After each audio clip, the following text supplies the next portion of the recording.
Ya. Bismillahirrahmanirrahim.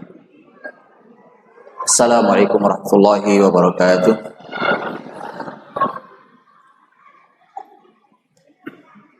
Innal hamdalillah nahmaduhu wa nasta'inuhu wa nastahdihi wa nastaghfiruh. Wa na'udzu billahi min shururi anfusina wa min sayyiati a'malina may yahdihillahu fala mudilla lahu wa may yudlil falan tajida lahu waliyyan mursyida.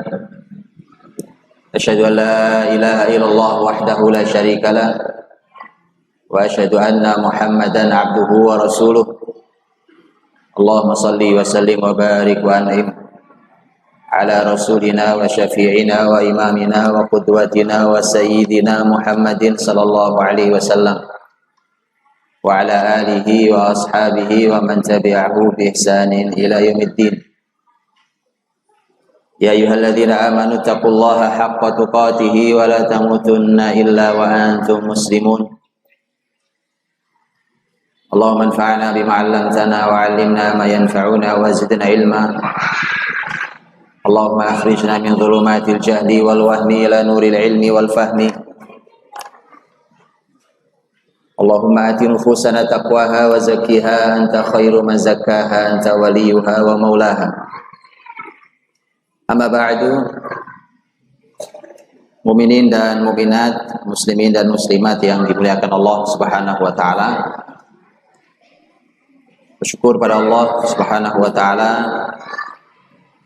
kita dikumpulkan Allah di rumahnya yang merupakan tempat yang paling mulia yang ada di muka bumi ini, yaitu Masjid Allah Subhanahu wa taala. Alhamdulillah kita didampingi oleh para orang tua kita yang merupakan pendiri dan pembina Masjid Al-Falah ini, berikut seluruh jajaran pengurusnya. Sebuah kehormatan untuk kita bisa bersama-sama dengan orang-orang yang berjasa dalam kebaikan. Juga Bapak Ibu semuanya yang hadir di kesempatan yang mulia hari ini pada tanggal 1 Muharram 1439 Hijriah. Di acara Festival Muharram yang diadakan di Masjid Al-Falah, dan luar biasa, ini adalah merupakan perpindahan tahun di dalam tahun Hijriah. Tapi sebelumnya, supaya karena banyak orang yang tidak tahu mungkin, karena begitu dibilang tahun Hijriah, maka orang terbayang pasti dengan hijrah Nabi. Itu otomatis bahwa peristiwa tahun Hijriah itu dibuat oleh sahabat sesuai dengan tahun hijrah Nabi. Tapi yang mungkin jarang orang tahu adalah Nabi tidak hijrahnya bulan Muharram.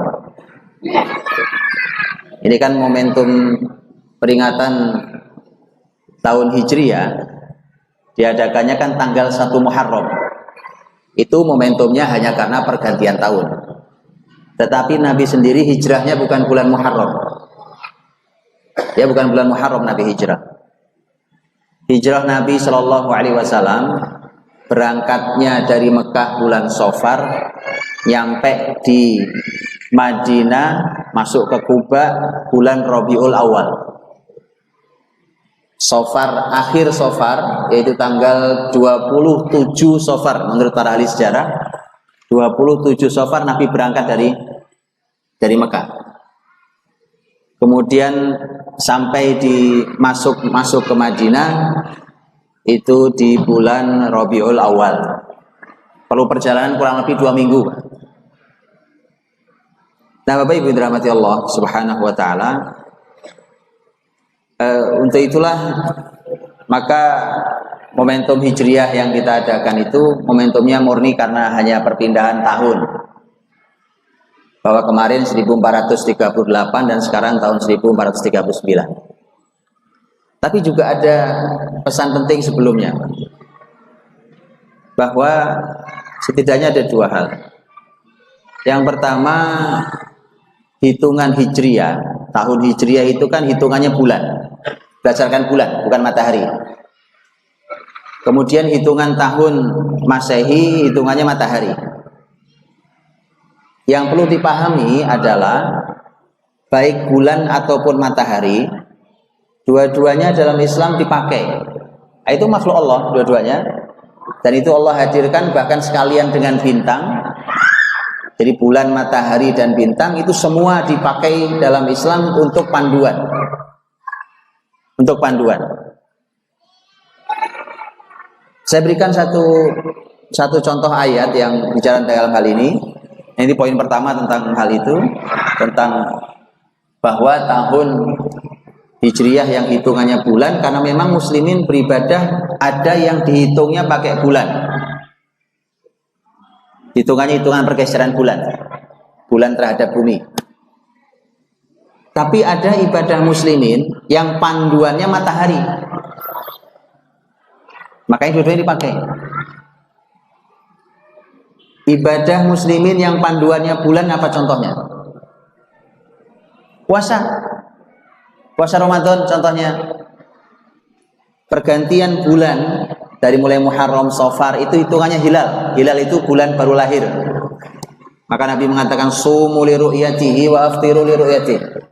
Puasalah kalian dengan melihat hilal bulan yang baru lahir itu, dan selesainya puasa Ramadan masuk tanggal 1 Syawal, Lebaran di bahasa kita, itu juga karena bulan. Jadi hitungannya bulan. Hitungan haji juga pakai bulan. Yas'alunaka 'anil mahillah qul hiya mawaqitu lin-nasi wal hajj. Mereka bertanya kepadamu wahai Muhammad tentang hilal. Katakan dia adalah waktu bagi manusia dan haji. Tapi ada ibadah kita yang hitungannya pakai matahari. Apa contohnya? Salat kita. Salat kita pakai apa ngitungnya? Matahari, bukan pakai bulan. Makanya kalau salat subuh, itu Nabi SAW mengatakan terbitnya fajar shadiq. Berhubungan dengan cahaya matahari, bukan cahaya bulan. Kalau zuhur itu istilahnya zawal. Indaz zawal. Zawal itu matahari yang bergeser sedikit setelah sebelumnya persis di atas kepala manusia. Untuk menandainya kalau matahari di atas kepala persis itu nggak ada bayang-bayang. Kalau didirikan gini nggak ada bayang-bayang, kanan nggak ada kiri, nggak ada. Karena persis di atasnya nggak ada bayang-bayang. Begitu mulai ada bayang-bayang sedikit berarti dia udah mulai zawal. Zawal itu mulai tergelincir sedikit, nah masuk waktu zuhur. Begitu seterusnya. Asar, maghrib, isya sama. Maghrib umpamanya kemunculan asyafaqil ahmar.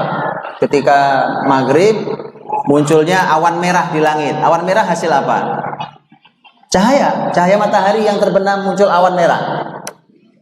Jadi sholat kita adalah ibadah yang hitungannya menggunakan matahari.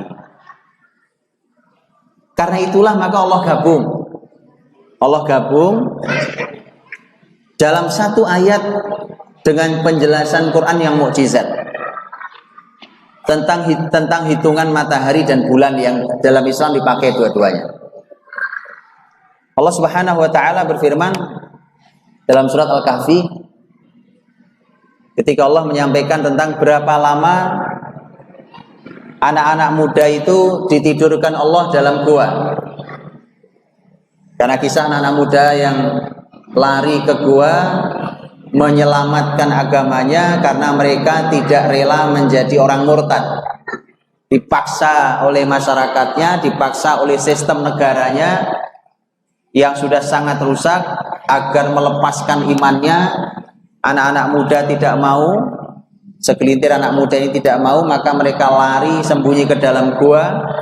Kisah yang dikenal dan bahkan dalam Quran begitu pentingnya sampai menjadi satu surat sendiri, surat Al-Kahfi, surat ke-18. Pertanyaannya, berapa lama mereka ada di dalam gua?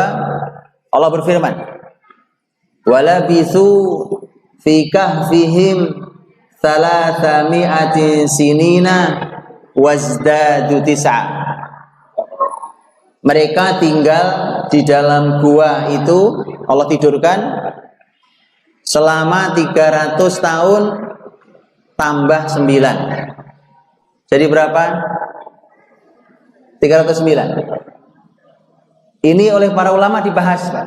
Karena ini cara membahas Quran. Itulah kenapa sebenarnya ngaji Quran dengan terjemahan itu nggak cukup. Mesti ngaji tafsir. Ini saya kasih contoh, Pak. Nggak akan ada di dalam terjemahan pembahasan yang saya contohkan ini. Bapak Ibu buka terjemahannya, kalau sekarang buka, dia tidak akan ada di terjemahan pembahasan ini. Dia adanya dalam tafsir. Para ulama bertanya, mengapa cara Allah berfirman di ayat ini agak aneh? Di mana anehnya? Mereka tinggal di dalam gua 300 tahun tambah 9. Kenapa tidak langsung 309? Ini kelamaan, Pak. 300 tambah 9 kan 309. Bukan begitu? Kenapa harus 300 tambah 9? Di dalam bahasa Arab pun, dalam bahasa Arab yang sangat menjaga sastra, karena orang Arab kelebihannya mereka punya sastra sangat tinggi. Itulah mengapa Quran turun dengan bahasa yang sastra yang paling tinggi. Dalam bahasa Arab pun tidak benar kalau sesuatu yang harusnya ringkas kemudian dipanjangkan. Oh, bisa bicara 309, mengapa 300 tambah 9? Kelamaan. Untuk itulah maka para ulama membahas Quran itu tidak ada yang sia-sia.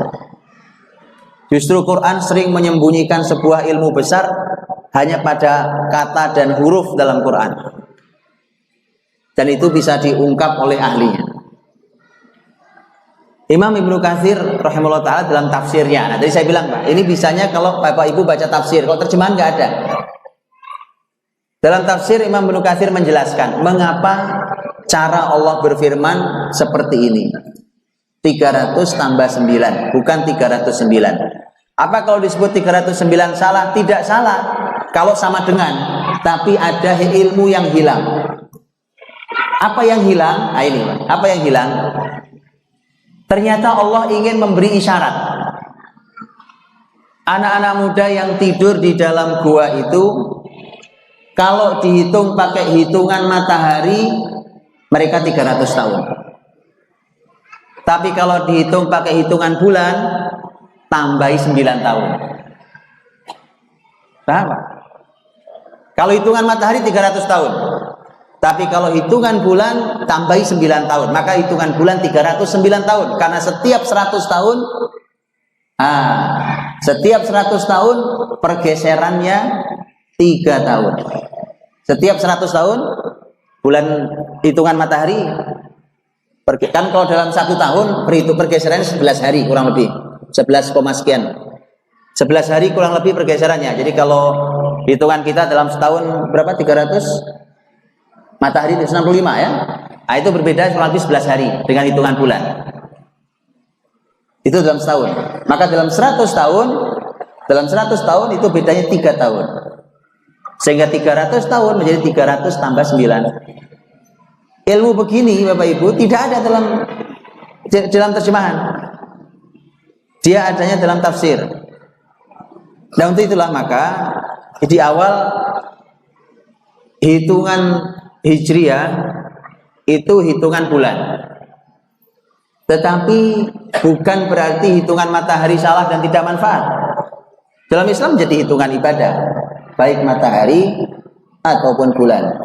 Bahkan bintang sekalipun. Wa alamat wa bin najmi hum yahtadun, kata Allah dalam surah An-Nahl. Jadi di alam ini Allah kasih tanda-tanda banyak, Pak. Ini juga sebenarnya pelajaran Bapak Ibu, ya. Dikasih Allah banyak tanda di semesta ini, dan dengan bintang mereka dapat petunjuk arah, petunjuk, betul kan? Musim bahkan. Ini kesalahan anak-anak kita Bapak Ibu. Anak-anak kita bukan mereka yang salah kita karena salah didik. Anak kita tidak dikenalkan dengan alam. Dan itu kesalahan fatal. Mereka tidak kenal gejala alam, mereka tidak tahu tanda alam, mereka hanya main di gadgetnya. Ini nggak mendidik nih. Ini nggak mendidik nih. Bapak Ibu kalau yang masih ngasih anaknya game, tolong dipikir ulang. Nggak mendidik sama sekali. Ini salah satu bentuknya, salah satu, belum yang lain. Mereka tidak mengenali alamnya. Coba tanya pada orang-orang tua kita. Apalagi beliau-beliau dulu tentara. Apal betul dengan gejala alam. Tahu persis dia. Alam dia tahu. Ini sebentar lagi Pak, ini akan ada bahaya apa nih di alam ini. Ini sebentar lagi akan ada apa. Tahu persis. Nah, mereka akrab dengan alam. Dulu Bapak Ibu yang namanya melihat tanggal 1 Ramadan, melihat hilal, atau melihat tanggal 1 Syawal, itu dulu bukan keahlian orang khusus. Karena dalam hadisnya di zaman sahabat, taro annasul hilal. Jadi orang tuh keluar ke padang pasir melihat hilal. Berarti mereka punya ilmu. Dan sekarang coba kita keluar, bisa ngeliat hilal? Nggak bisa. Hilal sebelah mana tempatnya? Kita tidak tahu hilal sebelah mana tempatnya. Ya kan? Ada rumahnya hilal sebelah kita. Hilal langit nggak tahu kita di sebelah mana hilalnya. Kita nggak tahu siapa. Apalagi pakai dunia AC Pak Ivan. Dunia AC orang nggak kenal angin Pak. Anginnya nggak alami nih anginnya, ya kan? Ini angin, masya Allah, anak-anak perlu dipapar dengan matahari, dipapar dengan angin, biar mereka tahu itu. Penting itu, dan itu pelajaran mahal buat kita. Saya pernah mendengarkan materi seorang dokter. Beliau seorang dokter lulusan Eropa dan dekan Fakultas Kedokteran sebuah kampus Islam. Beliau bercerita tentang masalah hukum Islam dalam masalah pembelian kadaver, mayat. Kan kalau di dunia medis kan praktek harus ada mayat yang entah dibeli, entah dapat dari mana, entah sudah diikhlaskan sama orang keluarga atau siapapun. Nah, dalam Islam hukumnya apa?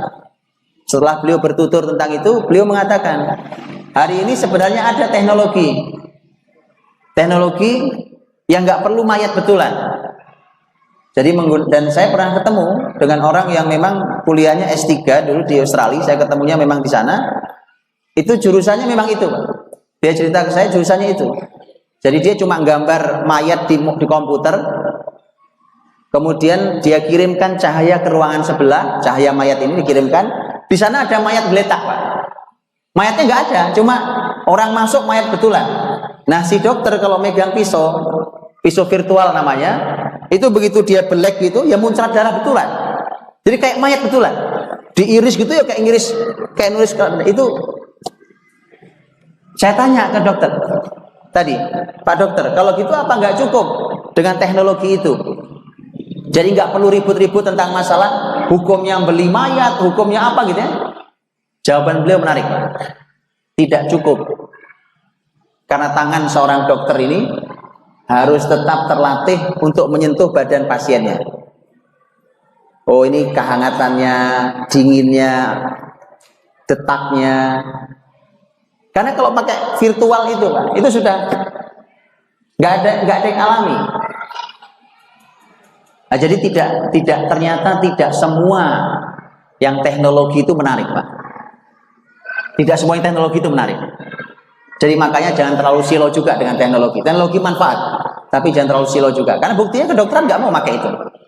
Kata beliau, ini tangan dokter perlu dilatih. Gitu ya. Maka gitu. Jadi anak-anakku mohon dilatih Bapak Ibu. Ada panas dipapar matahari sehat, apalagi jam segini. Angin tuh masya Allah, angin panas-panas dikit sehat. Jangan dikit-dikit AC, dikit-dikit AC. Hujan, Bu, ya Allah, hujan barokah luar biasa. Firman Allah kalau hujan itu berkah. Ya kan? Surat Qaf, "Wa nazzalna minas samaa'i ma'an mubarakah." Kami turunkan dari langit air yang diberkahi. Itu hujan. Hujan itu firman Allah berkah. Yang menurunkan hujan Allah, Allah sendiri yang berfirman kalau hujan itu airnya berkah. Ini air saya minum nih, Bu. Tapi yang nyuguhin tadi bisa, Pak? Berani bilang berkah ini? Enggak berani. Ini air bermanfaat, tapi berkah belum, nggak ada yang berani bilang ini berkah. Tapi hujan Allah sampaikan airnya berkah. Mau air berkah kok dicaci maki, Pak? Ayo, Jangan hujan-hujanan, nanti pilek. Masa berkah bikin pilek? Nggak ada, Pak. Itulah salah kaprahnya kita loh. Coba tanya zaman saya saja, Pak. Saya tinggal di kampung, masih hujan-hujanan. Hujan itu kebahagiaan gratis. Gratis, Pak. Coba sekarang ini gara-gara kita mencaci maki keberkahan, untuk bahagia jadi mahal, Pak. Maka tolong, Pak. Kalau ada yang Allah Rasul yang sebutkan berkah, jangan dicaci maki, jangan diusir. Nanti Allah ganti dengan kehidupan yang serba mahal dan tidak terbeli. Apa buktinya? Lalu sekarang coba, anak-anak kita mau main air saja mahal. Bener nggak, Bu? Oh, cuma mau main air cek mahal. Bener apa enggak? Apa mahal kan? Mahal, Bu. Oh, masuk bisa ratusan ribu sekarang. Ratusan ribu satu anak. Lah kalau anaknya 6. Itu makanya jangan caci maki keberkahan. Air hujan tuh berkah. Kalau anaknya sehat, gak ada masalah. Waktunya hujan, ayo nak hujan-hujanan, ayo hujan-hujanan. Paham? Loh, jangan ketawa, beneran. Loh, saya hujan-hujanan, ayah-ayah kita ini dulu hujan-hujanan. Sehat-sehat aja tuh, alhamdulillah. Kuat kan? Kuat, Mak. Karena berkah. Dulu para sahabat Nabi kalau hujan, oh Nabi sendiri, Pak. Nabi itu kalau hujan sorban dibuka. Sorban dibuka biar terpapar air hujan. Sahabat sampai ada yang mengeluarkan barang perkakas rumahnya, taruh di depan rumah supaya kehujanan. Alasannya apa? Supaya kehujanan, kena berkah. Begitu. Ya, jadi pelajaran pertama tentang hijriyah ini, suruh kenal alam kita ini, Pak. Kenali alam. Indonesia ini Allah berikan anugerah alam luar biasa. Tidak ada negeri kayak Indonesia suburnya kayak begini. Cuma subur ini akan diganti laknat oleh Allah kalau pemimpinnya zalim, masyarakatnya sama. Jangan salah bahwa negeri sudah sangat banyak yang Allah habiskan, Allah lumat dan tidak ada sisanya. Sangat banyak, bukan? Quran membicarakan itu. Bahkan Quran mengingatkan kalian tidak lebih kuat dari bangsa yang sudah pernah Allah hancurkan itu. Makanya negeri yang makmur ini semestinya dijaga, kenalkan anak-anak dengan negerinya, kenalkan anak-anak dengan alamnya, kenalkan mereka dengan sekelilingnya. Bapak Ibu dirahmati Allah. Jadi matahari dan bulan dan juga yang lain, kalau hitungan tanggal kalender, matahari bulan itu manfaat dua-duanya. Manfaat dua-duanya karena berhubungan dengan ibadah kita. Kemudian sebagaimana yang Bapak Ibu sudah ketahui bahwa hitungan atau tahun Hijriyah itu dibuat pertama kali di zaman Khalifah Umar Ibn Khattab radhiyallahu anhu. Penanggalan Hijriyah itu dipakai pertama kali tahun 17 Hijriyah. Sekarang tahun berapa? 1439. Penanggalan Hijriah itu pertama kali dipakai tanggal 1 Muharram 17 Hijriah. Masa khalifahnya, pemimpinnya adalah Umar Ibn Khattab radhiyallahu anhu. Itu pertama kali kalender dibuat. Dan itu yang buat sahabat. Saya nukilkan sedikit sebagian kisahnya yang sudah Bapak Ibu ketahui supaya kita belajar dulu bahwa ada nilai besar buat kalender itu, ada nilai besarnya dalam Islam. Umar bin Khattab radhiyallahu anhu dan para sahabat waktu itu mendapatkan beberapa masalah. Di antara masalahnya adalah salah satu pemimpin muslimin di bawah Umar, yaitu Abu Musa al-Asy'ari, dia dapat surat tertanggal suratnya itu bulan Sya'ban. Bulan Sya'ban. Tapi karena belum ada tahunnya, itu bingung, ini Sya'ban tahun kapan ini ya? Sya'ban kemarin kah? Padahal surat penting itu, Pak. Loh, surat penting negara kok nggak tahu kapan? Bahaya ya. Sya'ban tahun lalu kah? Atau Sya'ban tahun sekarang kah? Atau Sya'ban tahun depan?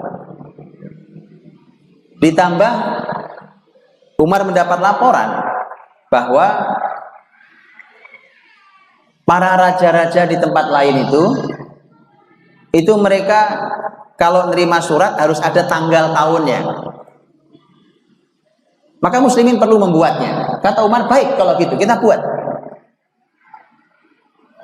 Sebelum sahabat rapat, pertanyaan saya gini, kenapa sih muslimin nggak ngikut aja yang ada? Kan penanggalan lain juga sudah ada, Pak. Persia punya penanggalan sendiri, Romawi punya penanggalan sendiri, masyarakat yang lain punya penanggalan sendiri. Kenapa sih muslimin bikin sendiri? Kenapa sih muslimin buat sendiri? Kenapa nggak ikut aja yang lain? Kan bisa, ya kan? Uang penanggalan Pak cuma, ya kan? Bisa kan yang ikut yang lain? Nah ini Bapak Ibu dirahmati Allah. Inilah pelajaran mahal dari hijrah itu. Kenapa? Ini pelajaran mahal dari penanggalan hijriah yang dibuat itu. Bahwa Khalifah Umar dan para sahabat itu karena mereka bangga dengan Islamnya.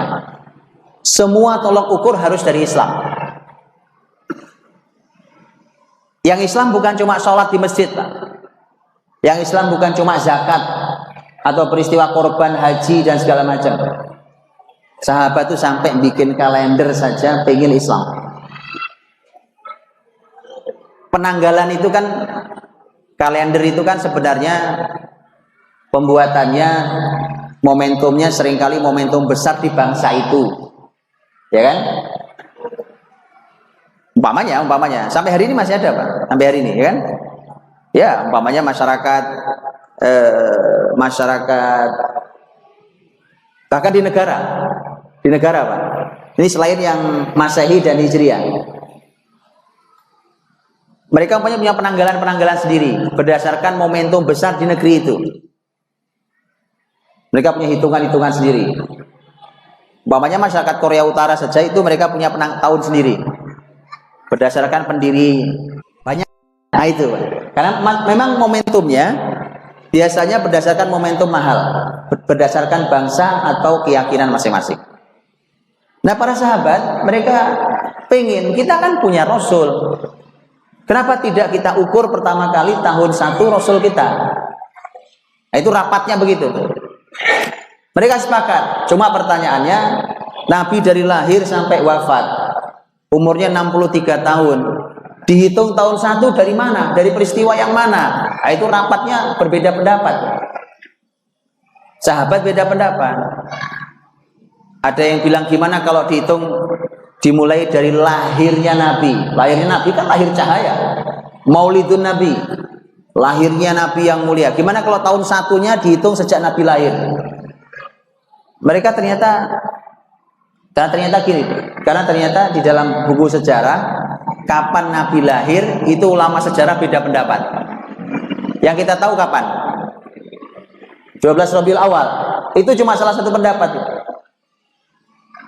Ada beberapa pendapat lain. Ada yang bilang tanggal 10, ada yang bilang tanggal 12, ada bilang yang lain lagi. Jadi banyak pendapat tentang kapan sebenarnya Nabi lahir. Kemudian ada yang mengusulkan, kalau gitu yang kita semua sepakat, yang belum lama kejadiannya, kata para sahabat adalah bagaimana kalau diukurnya sejak Nabi wafat.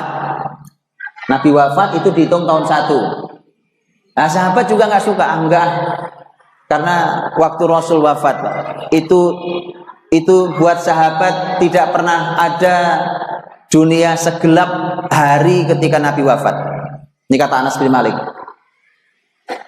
Jadi sahabat jangan karena setiap ingat tahun Hijriah ntar ingat Rasul wafat. Sahabat selalu sedih, makanya nggak mau. Ya. Maka mereka sepakat peristiwa terbesar di zaman Rasul Shallallahu Alaihi Wasallam yang mengubah zaman adalah peristiwa hijrah. Maka peristiwa hijrah disitulah dihitung tahun 1. Jadi Bapak Ibu, sahabat Nabi itu sebenarnya tidak membuat tanggal dan bulan baru, yang dibuat cuma tahun. Kan kalender itu kan ada tanggal, hari, ya kan? Apalagi bulan, ya kan? Kemudian ada tahun. Yang dibuat sahabat itu bukan semua, cuma tahunnya saja, tahun 1 dihitung dari Nabi hijrah. Pertanyaannya, nama-nama bulan Muharram, Safar dan seterusnya itu dari mana itu? Tapi ngomong-ngomong, hafal nggak ya? Saya tes yang ngasih hadiah Pak Iban. Gimana Pak Iban? Loh, gini Pak. Kan nggak boleh dibedakan toh. Matahari kita beribadah pakai ukuran matahari, bulan kita ibadah pakai ukuran bulan. Wah, bulan Januari, Februari kita hafal. Setelah Maret bulan apa? April. Sebelum September bulan apa? Oh, saya bolak-balik aja Bapak Ibu hafal loh. Ya kan? Bulan ke-7 bulan apa? Nah itu tahu. Kalau bulan Agustus bulan apa? Bulan keberapa? Tahu. Saking hafal di luar kepala tuh sampai gitu, Pak. Mau dibolak-balik dari mana, Pak? Gampang. Ramadan bulan keberapa? Oh, tiap Ramadan kita puasa. Ramadan bulan keberapa? Ya toh? Nah, itu bagus. Jumadil Ula sebelumnya bulan apa? Loh. Jumadil Ula sebelumnya bulan apa? Ini nih yang jangan dibeda-bedakan. Bulan sama matahari sama-sama makhluk Allah. Bahkan yang dipilih untuk menanggali peradaban Islam itu kalender Hijriah dulu. Pergeseran ini kan terjadi setelah muslimin kalah.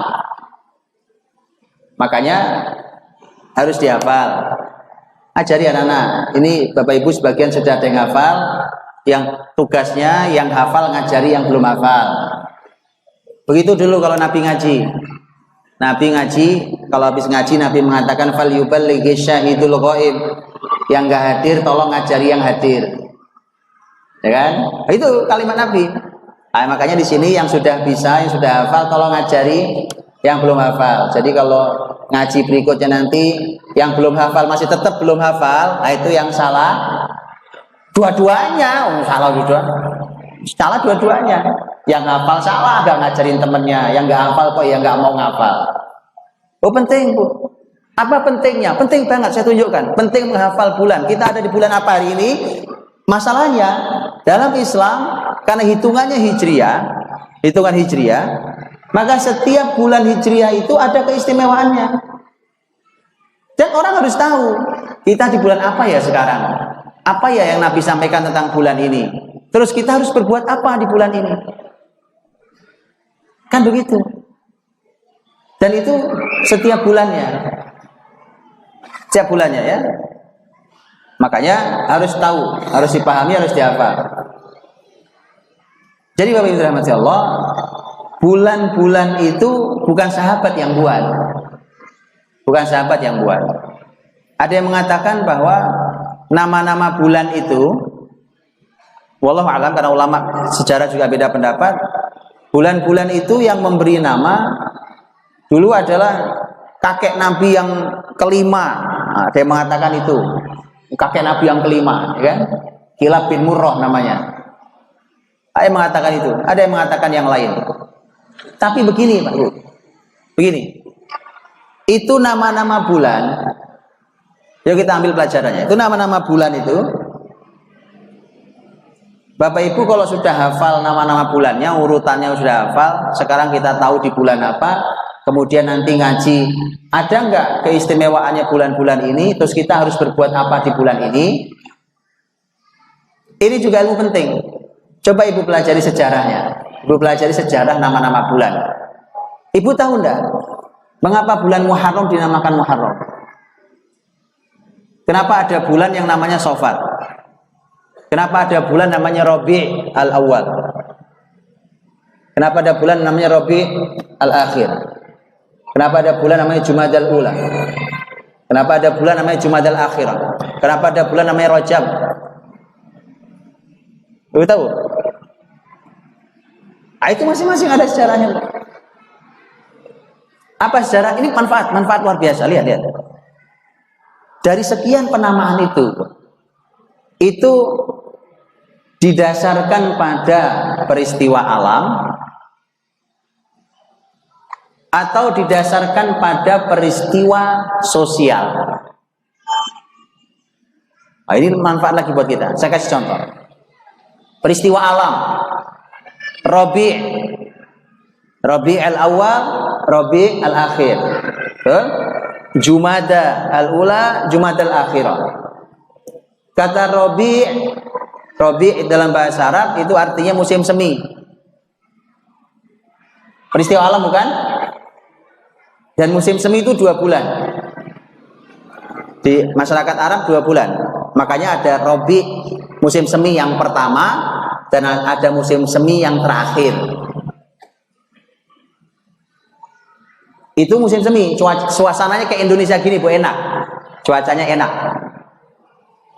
Kalau Jumada itu juga peristiwa alam. Kata Jumada dari kata jamad. Jamad itu artinya beku. Wah, itu lagi dingin-dinginnya. Jumada. Itu 2 bulan juga. Ada Jumadal Ula, ada Jumadal Akhirah. 2 bulan beku di Arab. Dingin sekali. Ada musim sangat panas. Ramadan itu dari kata romdo, yang artinya panas terik di padang pasir. Sangat terik panas itu. Sebulan panas sekali, luar biasa. Dulu ya, penamaan dulu, Pak. Sekarang pergeseran zaman itu bergeser. Karena kadang-kadang Ramadan musimnya dingin. Tapi penamaan awal dulu Ramadan itu pas musim sangat panas. Tapi ada yang momentumnya momentum sosial. Dan nanti satu lagi momentumnya momentum ibadah. Momentum sosial, Bu, dinamain dengan momentum sosial. Dan ini pelajaran. Di Arab itu kalau momentum sosial, ya. Oh, satu lagi momentum alam contohnya, Syawal. Bapak Ibu tahu bulan Syawal? Kenapa dinamakan Syawal? Apa ya? Kenapa Syawal? Syawal itu disebut Syawal itu karena onta lagi hamil. Iya, Pak. Jadi onta lagi hamil terus jadi, iya, onta mulai mengandung berarti sudah sebelumnya musim kawin. Kemudian menurut sebagian ahli sejarah mengatakan gara-gara onta dinamakan Syawal, bulan Syawal. Tapi ngomong-ngomong, Bapak Ibu tahu enggak? Kenapa di orang Betawi mengatakan ikan bawal diasinin?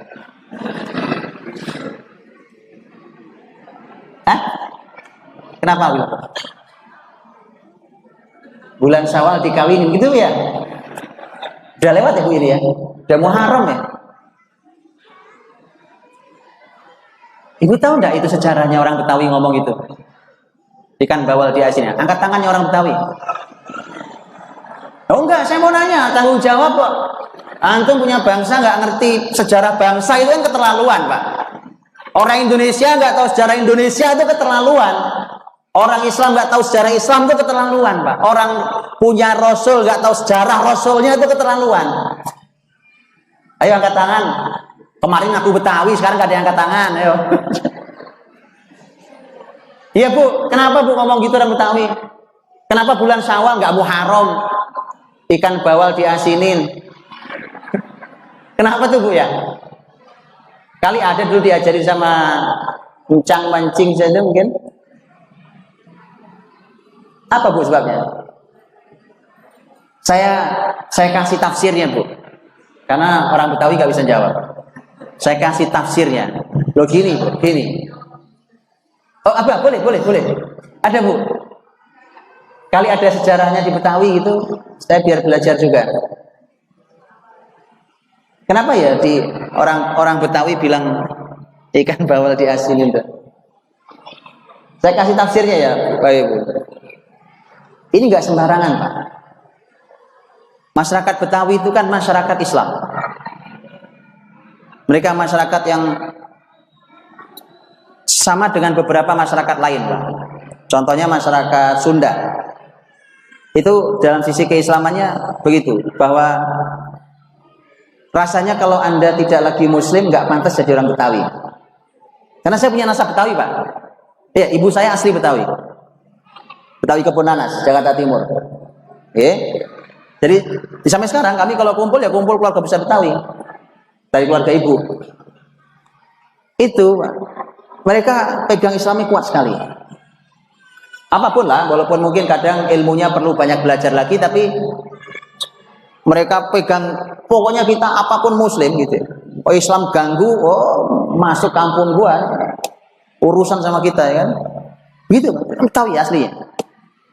Nah saya ini ngasih tafsir, tapi tafsirnya kira-kira ikan bawal diasinin. Oh, ini ngomongin onta hamil tadi gara-garanya Bu. Gara-garanya onta hamil. Iya, ini gara-garanya Syawal onta hamil tadi. Ternyata nggak sembarang. Dalam Sahih Muslim. Oh lihat tuh, lihat pinternya orang Betawi itu ya. Walaupun orang Betawi nggak tahu. Dalam Sahih Muslim ada bab dalam kitab Sahih Muslim. Judul babnya adalah bab keutamaan menikah, menikahkan dan mulai hidup serumah di bulan Syawal. Kenapa ada bab itu dalam kitab Sahih Muslim? Karena Aisyah radhiyallahu anha, istri Nabi yang mulia itu, beliau yang mengatakan, saya ini akad nikah sama Nabi bulan Syawal. Kan gak langsung serumah. Dan nanti hidup pertama kali serumah dengan Nabi juga bulan Syawal. Makanya Aisyah itu kalau dimintai saran, kalau ada keluarga atau perempuan konsultasi, saya baiknya nikah bulan apa, Aisyah pasti jawab Syawal. Sudah paham? Tafsir Betawi? Tafsir Betawi. Ya, ikan bawal diasinin. Onta aja hamil ya kan. Gitu Pak. Jadi ada memang momentum alam, peristiwa alam penamaan itu. Ada yang penamaan itu momentumnya sosial. Cuma lihat, negara ini yang menamakan kan masyarakat Arab. Lihat Pak, apa momentum sosial Arab? Momentum sosial Arab itu sayangnya nggak jauh dari perang. Perang atau berhenti perang, perang atau berhenti perang. Lihat Bu, pelajaran mahalnya apa? Ya sebelum saya tunjukkan pelajaran mahal, lihat. Umpamanya bulan Safar. Safar. Kenapa disebut bulan Safar? Safar dari kata sifr. Sifr itu nol. Nol, nihil, nol. Sebagian mengatakan, sebagian sejarah mengatakan, karena bulan Safar itu rumah-rumah kosong. Pada kemana? Pada perang. Perang, Bu. Meninggalkan kampungnya perang. Mengapa perang? Bulan sebelumnya nggak boleh perang. Bulan apa? Bulan apa? Sebelum Safar bulan apa? Muharram. Bulan Muharram nggak boleh perang, Pak. Karena itu bulan, kata Muharram artinya yang dimuliakan. Nah, ini kita berada di bulan yang dimuliakan. Nggak boleh perang. Makanya itu mereka tahan diri, pengen balas kampung sebelah, ya kan? Pengen perang, udah tahan-tahan. Begitu Safar keluar semua dari rumah, ayo kita berantem. Gitu, itu Safar. Begitu pula tentang umpamanya bulan Rajab. Itu sangat terkenal karena ya, ini momentum. Sayangnya memang beberapa nama bulan itu, dan ini menggambarkan suasana sosial di Arab. Maka ini pelajaran mahalnya gini, Arab itu kalau tanpa Islam mesti perang terus.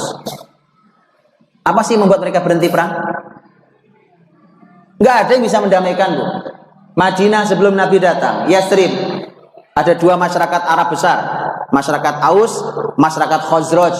Dulu pertama datang itu dari Yaman. Yaman bergerak ke arah Madinah, tinggal di Madinah. Datang ya sama-sama dari Yaman, pergi meninggalkan Yaman juga karena masalah yang sama. Mereka menetap di tempat yang sama. Lah begitu perang 250 tahun. Perang saudara. Aus Khazraj perang terus kerjaannya. Siapa yang bisa mendamaikan? Rasul ketika masuk ke Madinah. Begitu Nabi hijrah masuk ke Madinah, baru mereka damai. Mereka sebenarnya udah capek perang kok. Karena waktu Nabi ketemu anak muda Madinah, ketemunya di Mina pada musim haji. Musim haji tahun 10 kenabian. Ada 6 anak muda yang ditemui oleh Nabi SAW, dan mereka didakwai Nabi masuk Islam seketika, 6-6-nya. Kemudian mereka mengatakan, nahnu qaumun anhakat nahar. Kami ini masyarakat yang sudah capek perang. Jadi sebenarnya mereka capek perang, Pak. Tapi gini, yang ngomong capek perang itu anak mudanya, Pak. Yang tua asik berantem. Loh, ini sejarah. Dan itu terulang di zaman manapun. Yang tua asik berantem. Wah, berantem ini geser, sana perang, sana caci maki, sana libatkan orang. Ayo berantem ini. Ayo. Karena dia punya posisi, dia punya jabatan yang harus dipertahankan. Dia punya harta yang harus dipertahankan. Dia ingin merebut kekuasaan orang, merebut harta orang. Anak mudanya udah capek lihat orang tua, Bu. Nah, itu, Pak. Saya ini lagi ngumpulin anak muda yang capek, Pak. Capek melihat negeri ini. Telah melihat negeri bertikai. Itu anak muda begitu tuh. Karena anak muda itulah yang menjadi cikal bakal hijrah Nabi Shallallahu Alaihi Wasallam. Gara-gara cuma 6 anak muda yang lelah. Nahnu qaumun anhakat nahar. Kami masyarakat yang lelah dengan perang. Tahu ya? Kalau yang asik berantem, asik berantem. Dia lupa korbannya banyak. Makanya selalu kebangkitan itu perlu anak muda. Makanya kalau pengajian begini isinya orang tua, anak muda, itu udah benar. Ayo. Kalau isinya orang tua semua juga sudah benar. Cuma masih belum diharapkan kebangkitannya. Belum ada, Pak, kebangkitan Islam yang ngaji orang tua semua belum bisa. Karena kebangkitan Islam itu dalam sunatullahnya, dan ini kalimat para ulama, termasuk Imam Ibnu Katsir dalam tafsirnya mengatakan itu, bahwa perjuangan Islam itu di pundak anak-anak muda. Orang tua akan duduk memberi saran, memberi nasihat, memberikan pengalamannya, tapi untuk disuruh jalan 100 km ya kan, disuruh ngaji 3 hari 3 malam, nah itu anak muda yang bisa begitu.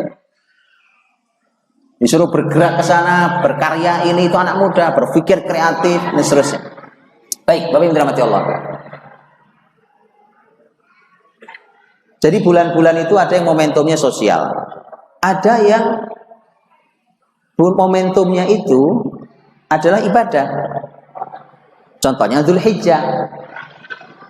Dzulhijjah contohnya. Dzulhijjah, kata hijjah dari kata haji. Kenapa? Karena haji itu ya di bulan itu. Jadi dulu masyarakat Arab apa kenal haji? Oh iya kenal, haji itu dari zaman Nabi Ibrahim.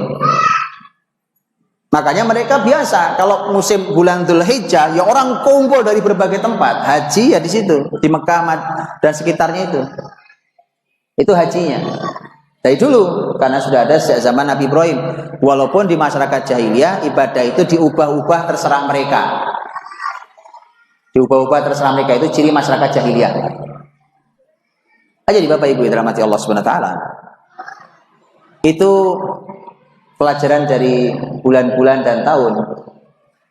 Dan tadi bahwa muslimin ternyata membuat tahun sendiri karena muslimin itu memang bangga dengan Islamnya, sehingga kayaknya kita pengen juga nih Pak ya, kalender itu Islam aja deh. Urusan kalender aja kan saya bisa minjem yang lain. Tapi sahabat gak mau. Makanya gitu loh, dalam hal-hal yang istimewa harus begitu. Sekarang alhamdulillah keluarga-keluarga sudah mulai sadar makanan itu harus yang halal, minuman harus yang halal. Maka kalau belanja pada meriksa ada logo halalnya apa enggak kan gitu kan. Nah, itu mulai kesadaran itu. Sebelumnya kan nggak ada kesadaran itu kan, nggak ada.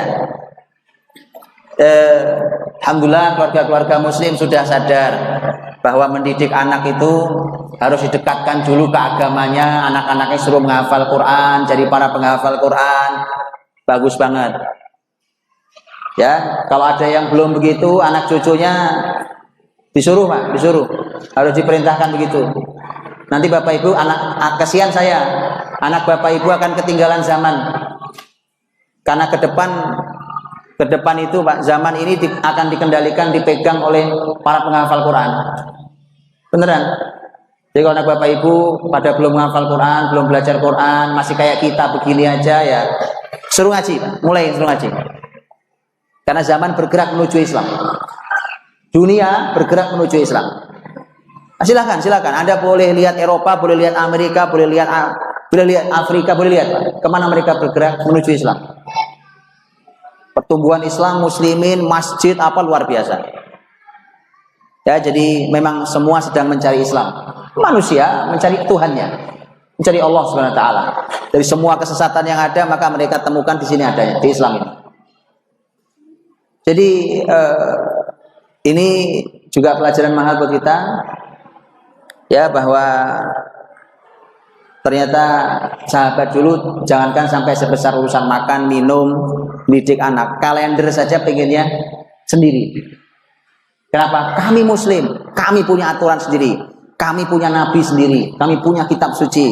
Ini al-haq, ini kebenaran, maka kalender aja bikin sendiri. Punya aturan sendiri. Nah, itu muslimin. Diawali dari ilmu, kemudian bangga terhadap Islamnya. Kenapa kita tidak bangga dengan Islam kita? Karena nggak ada ilmunya. Akhirnya kita kagum-kagum sama yang lain. Baik Bapak Ibu dirahmati Allah.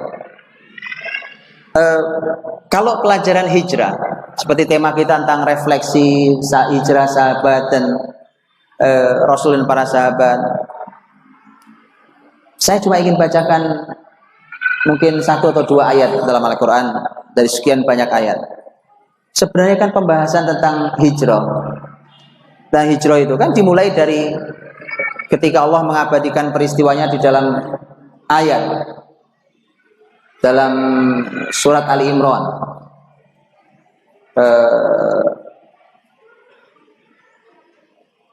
Allah Subhanahu wa taala berfirman, illa tansuruhu faqad nasarahu Allah idh akhrajahu alladhina kafaru thaniya itsnaini idh huma fil ghar idh yaqulu li sahibihi la tahzan innallaha ma'ana fa anzalallahu sakinatahu ala rasulihi wa ayyadahu bi junudin lam tarawha wa ja'ala kalimatal ladzina kafaru sufla wa kalimatullahi hiyal 'ulya. Ayat ini menggambarkan tentang peristiwa hijrah pertama Nabi itu, hijrah ke Madinah. Allah katakan kalau kalian tidak mau menolongnya, jadi kalau kalian tidak ada yang mau menolong nabinya, maka Allah yang nolong sendiri. Allah nggak perlu kalian. Lebur. Ayat hijrah itu, peristiwa hijrah Nabi itu, Nabi diusir dari Mekah ke Madinah. Itu ternyata diawali kalimatnya tegas banget. Kalian nggak mau nolong Nabi, nggak apa-apa. Allah langsung yang nolong nabinya. Itu maksudnya begini sebenarnya. Allah nggak perlu kalian. Kalian perlu Islam, ambil, nggak perlu ya udah banyak. Allah punya cara untuk menolong agamanya. Allah punya cara untuk menolong nabinya. Allah punya cara untuk menolong kitab sucinya. Kalian ikut, nggak ikut, nggak apa-apa, nggak ada urusan. Itu saking banyak yang perlu kita. Yang perlu kita, Allah nggak perlu kita. Yang perlu kita pada Allah Subhanahu Wa Taala. Makanya kata Allah, illa tansuruhu faqad nasarahullah. Kalau kalian tak mau menolong Nabi, Allah yang nolong Nabi. Idz akhrajahu alladziina kafaru. Ketika orang-orang kafir itu mengusir nabinya. Tsaniyasnain. Mereka berdua saja itu. Siapa berduanya? Ya, berdua itu siapa? Rasul dan Abu Bakar radhiyallahu anhu. Karena Nabi hijrah ditemani Abu Bakar. Tsaniyasnain. Idh huma fil ghar. Ketika keduanya ada dalam gua. Gua apa? Gua Thur sebelah selatan Mekah. Idh huma fil ghar. Idh yaqulu li sahibi.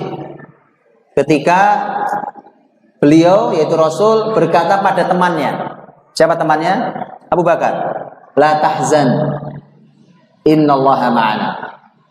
Jangan sedih. Allah bersama kita. Fa'anzalallahu sakinatahu alaihi. Kemudian Allah menurunkan ketenangan padanya. Wa ayyadahu bi junudin lam tarawha. Dan Allah perkuat mereka berdua itu dengan tentara yang tidak terlihat.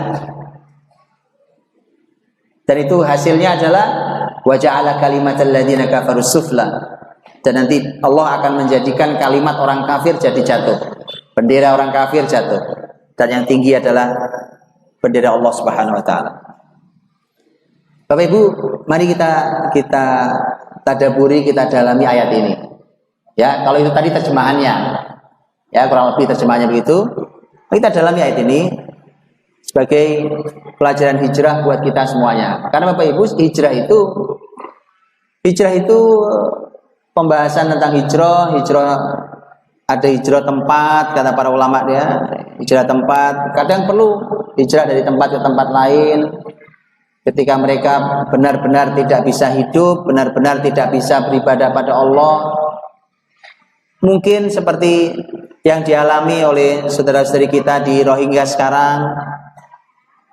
Mereka sekedar pengen hidup, nggak bisa, kan? Dan Masya Allah beberapa negara baik menampungnya. Malaysia umpamanya menampung mereka dengan resmi, di bawah resmi negara menampung mereka. Kan silahkan tinggal di sana, bahkan silahkan bergerak di sana. Malaysia resmi melakukan itu. Saudara sama iman, orang beriman itu nggak dibatasi wilayah teritorial, nggak ada. Orang beriman itu asal dia beriman, paspornya sama, paspornya tauhid, la ilaha illallah Muhammadur Rasulullah sama. Orang beriman, silakan tinggal di negeri-negeri Anda, silakan tinggal di sini. Ya, saudara beriman, jangan lupa Indonesia ini pernah susah zaman penjajahan. Siapa yang nolong? Turki datang jauh-jauh dari Turki, Pak, nolong buka kembali sejarah Indonesia. Itu Selat Malaka itu, Pak. Selat Malaka itu yang garis pantai terpanjang yang milik Indonesia sampai hari ini. Waktu Indonesia diserang oleh Portugal, siapa yang nolong? Dalam kesulitan muslimin di Indonesia. Saudara muslim di Turki yang nolong ke sini, jauh-jauh dari Turki, Pak, ngirim pasukan, angkatan laut, kirim pasukan. Jangan lupa, kita pun pernah dibantu oleh saudara muslim kita di belahan bumi lain. Mari berpikir seperti itu. Sekarang mereka dalam kesulitan umpamanya, ayo dibantu. Bahkan kalau mereka harus tinggal di negeri kita, Indonesia ini banyak pulau nggak dihuni, Mas. Dan banyak pulau nggak dihuni saudara muslim malah makmur, ya kan? Jadi Masya Allah. Nah, ini Rasul Shallallahu Alaihi Wasallam dalam peristiwa hijrah kan juga sama.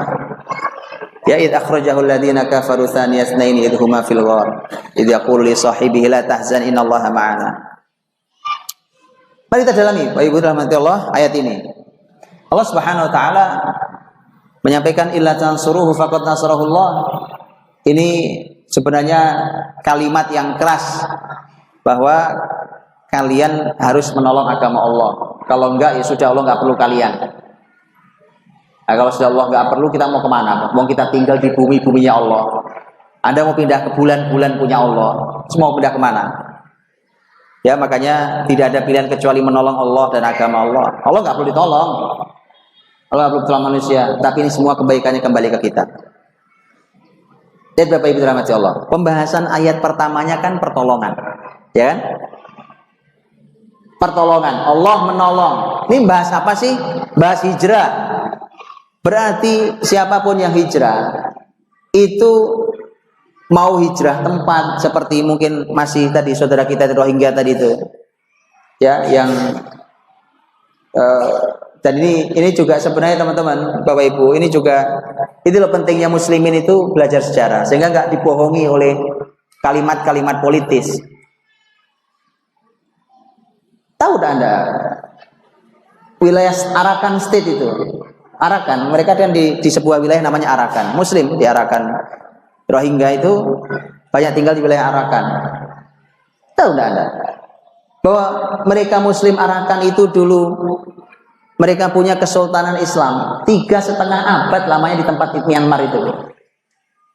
3,5 abad lamanya. Sejak zaman dinasti Bani Abbasiyah, masa Khalifah Harun Ar-Rasyid rahimahullah taala. Islam masuk ke sana. Muslimin punya kekuasaan di sana, meninggalkan peradaban, ya bangunan-bangunan mereka masih tinggalkan dulu bekas ya masjid, ya sekolah, ya rumah sakit Islam, ya apa. Muslimin kan mulai turun abad 18-19. Nah, waktu turun Muslimin abad 18 itulah berakhirnya kesultanan Islam 3,5 abad di Arakan. Wilayah Arakan itu 3,5 abad. Jadi bukan pendatang baru. Bukan pendatang baru seperti yang kemudian dikatakan hari ini. Mereka pendatang baru. Subhanallah. Siapa yang pendatang baru? Itu pentingnya Muslimin tahu sejarahnya, Pak. Ini jangan-jangan nanti sejarah Indonesia dibohongi karena kita juga kurikulum sejarah sekarang di pelajaran sekolah juga lemah. Jangan-jangan juga akan diperlakukan sama loh. Karena kita nggak tahu sejarah kita. Penting pelajari sejarah negeri ini.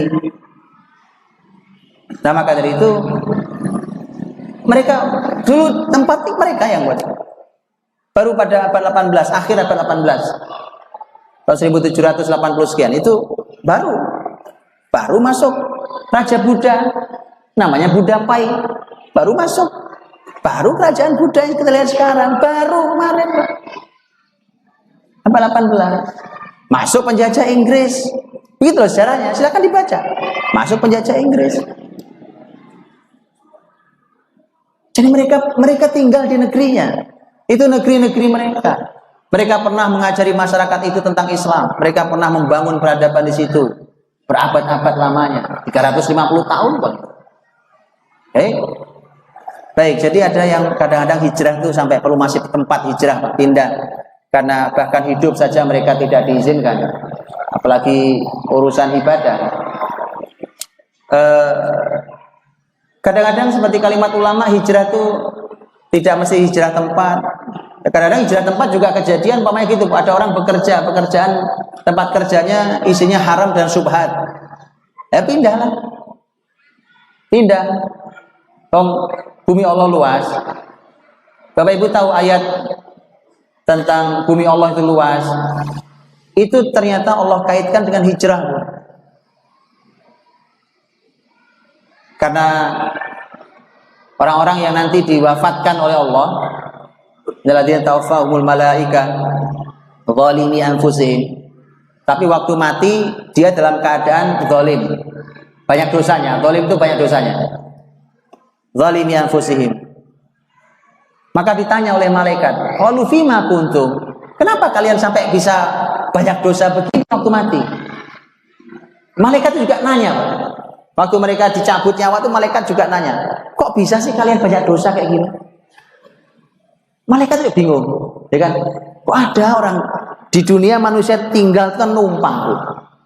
Apa yang nggak numpang? Numpang plus minjem. Apa yang nggak numpang? Apa yang nggak minjem? Semua minjem. Oh mata lo kita dipinjem nih, diambil sama yang punya yang nggak bisa ditagih, ya tak? Iya. Numpang minjem. Makanya malaikat juga heran waktu ada orang mati kok dosanya banyak. Kok bisa? Fima kuntum. Apa sih menyebabkan kalian kayak begini? Jawab juga tuh manusiaku.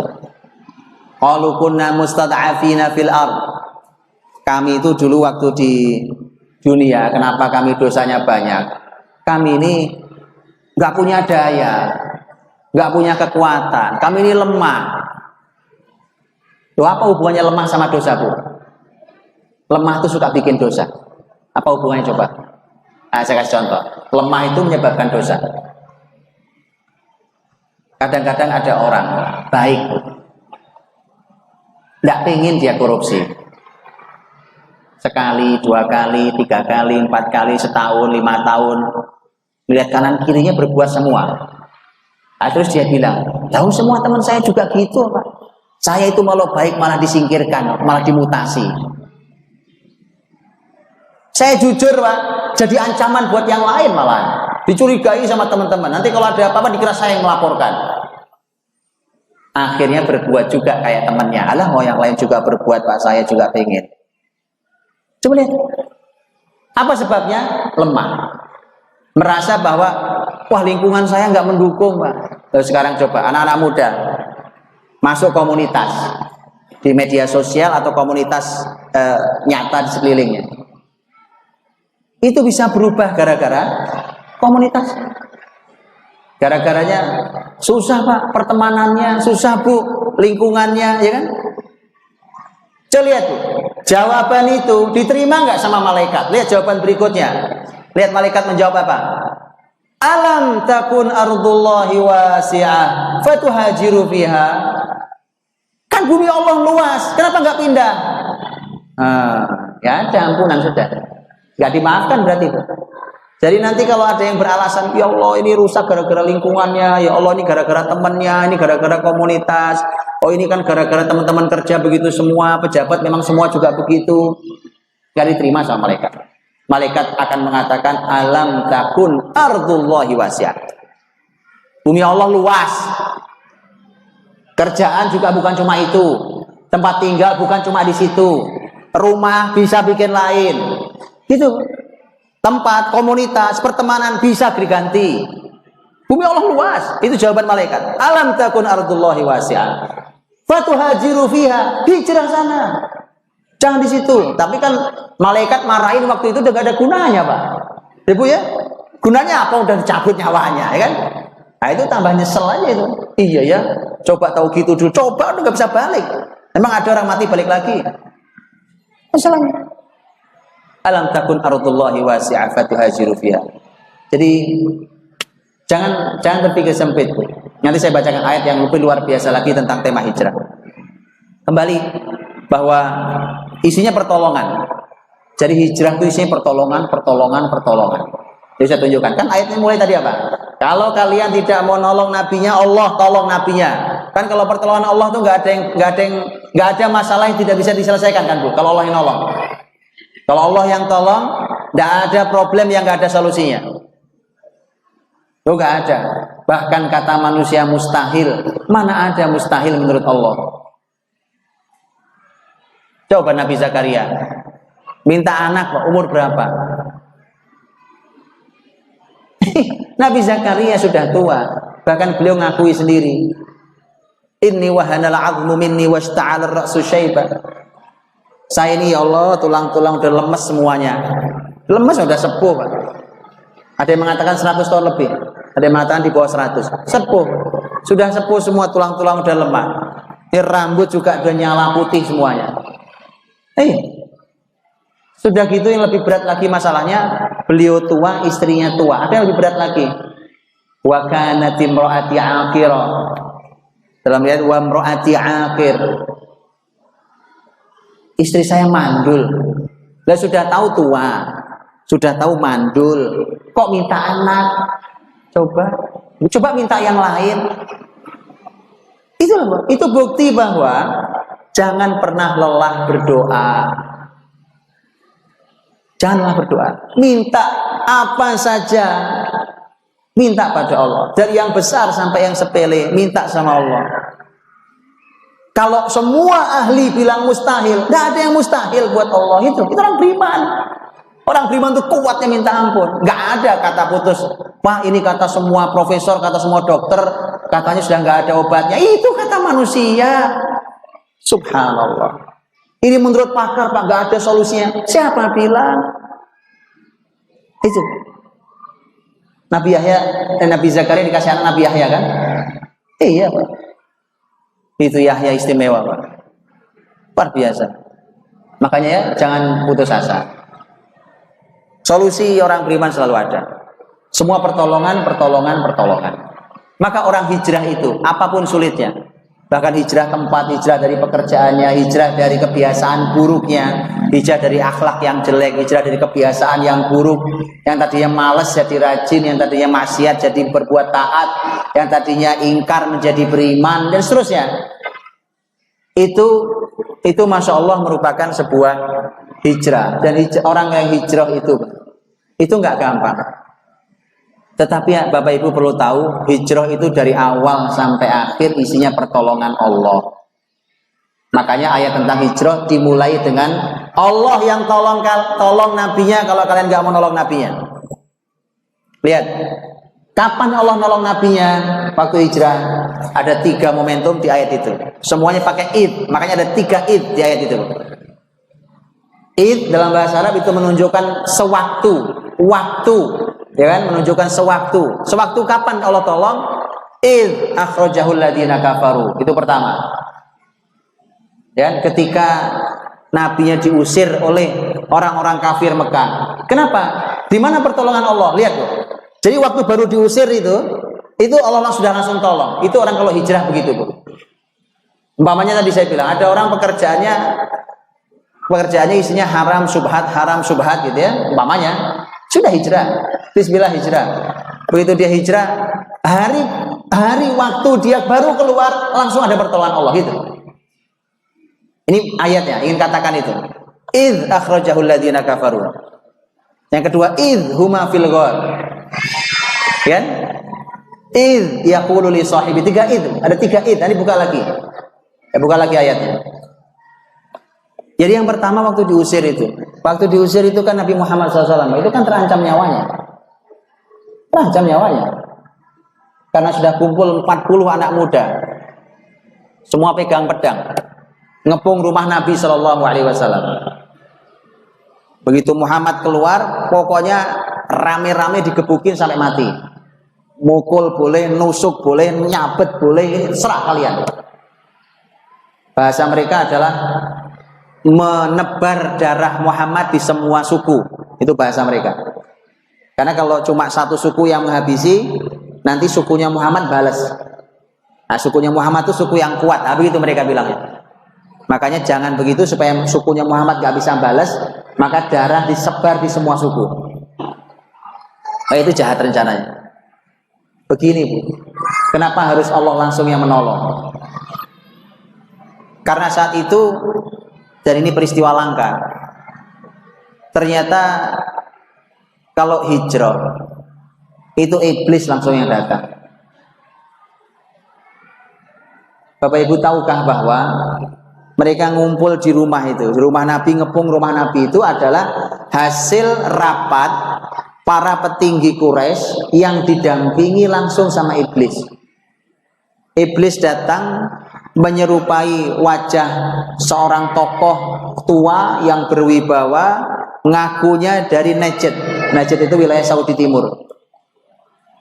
Mereka ngakunya itu padahal kata Nabi itu iblis. Nah, iblis itu hadir, keputusan rapat itu adalah hasil endorsementnya iblis. Kenapa? Karena waktu rapat itu kan mereka rapat. Ini Muhammad ini anaknya mau kita apain? Muhammad ini semakin nyusahkan kita nih. Ada yang bilang, udah bunuh aja.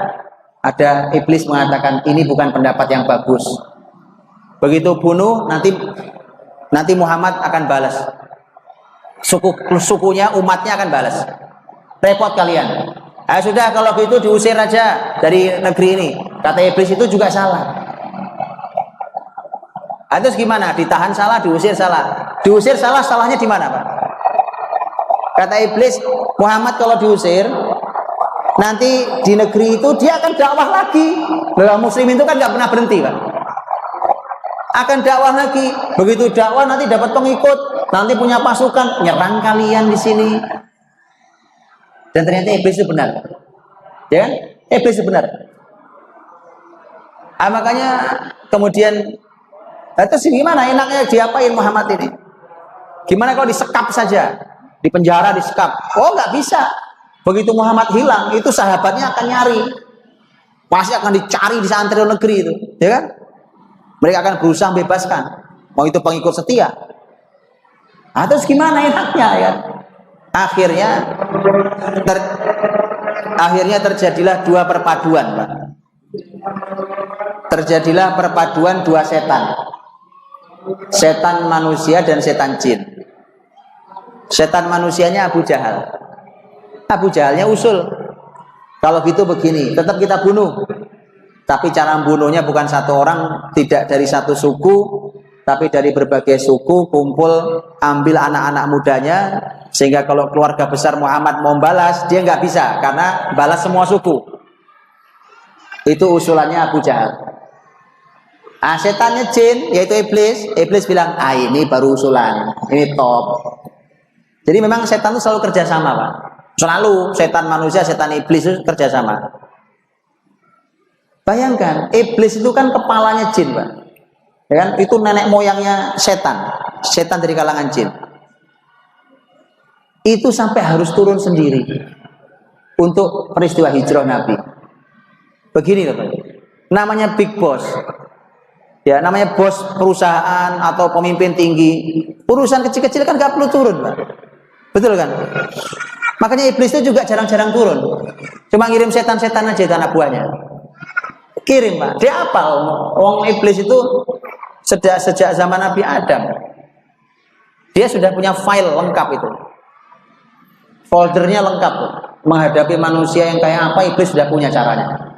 Karena iblis sudah pernah ketemu orang paling rusak, pernah ketemu orang paling soleh di muka bumi. Jadi lengkap datanya. Jadi kalau kayak kita ini, iblis ngerti. Menghadapi siapa? Budi Azhari. Oh, begini caranya. Pernah dulu ada orang kayak dia. Begitu. Nah, iblis punya itu. Makanya kita disuruh berlindung pada Allah tuh gitu. Makanya iblis nggak perlu turun. Datanya lengkap, tinggal nyuruh kan anak buahnya. Tapi kalau bos langsung turun, komandan langsung turun, itu penting banget berarti. Betul? Makanya hijrah itu penting banget. Sekelas Nabi untuk hijrah ditemani. Bukan Nabi takut, Nabi nggak pernah takut. Nggak pernah takut. Itu kenapa kalau ada teman kita yang hijrah dari apapun yang tidak baik, dari tempat manapun tidak baik, ditemani. Harusnya ditemani sampai dia kokoh dan kuat. Tidak semua orang bisa sendirian. Karena iblis gak rela. Kalau perlu iblis langsung yang datang untuk menggagalkan hijrahnya. Kayak Rasul, iblis jarang-jarang datang, itu datang untuk menggagalkan hijrah Nabi SAW. Makanya Nabi saja ditemani oleh Abu Bakar. Yang minta itu Nabi sendiri loh. Bukan Abu Bakar menawarkan, ya Rasulullah kayaknya hijrah perlu saya kawal. Enggak. Nabi yang minta. Siang-siang terik matahari Nabi nutup mukanya gitu, datang ke rumah Abu Bakar. Siang-siang ini sebelum hijrah. Kata Abu Bakar, ya Rasulullah engkau datang pada waktu yang nggak biasa. Karena Nabi itu punya, kalau siang hari pas terik orang istirahat siang itu Nabi nggak pernah datang. Nah ini engkau datang di waktu yang nggak biasa. Kata Nabi, ya sudah datang kepadaku perintah dari Allah untuk hijrah. Maka Abu Bakar berkata, asuhbah ya Rasulullah. Apakah ini artinya kau sampaikan padaku berarti aku harus menemanimu hijrah? Kata Nabi, iya. Abu Bakar langsung nangis, Pak. Nangis. Nangis apa? Nangis bahagia. Ini mau diajak kemana sih sama Nabi? Jalan-jalan gitu. Mau hijrah, Pak. Hijrah taruhannya nyawa. Nabi Muhammad kepalanya dihargai 100 onta. Siapa yang bisa menunjukkan di mana Muhammad? Atau nangkep Muhammad? Atau kepalanya deh bawa sini.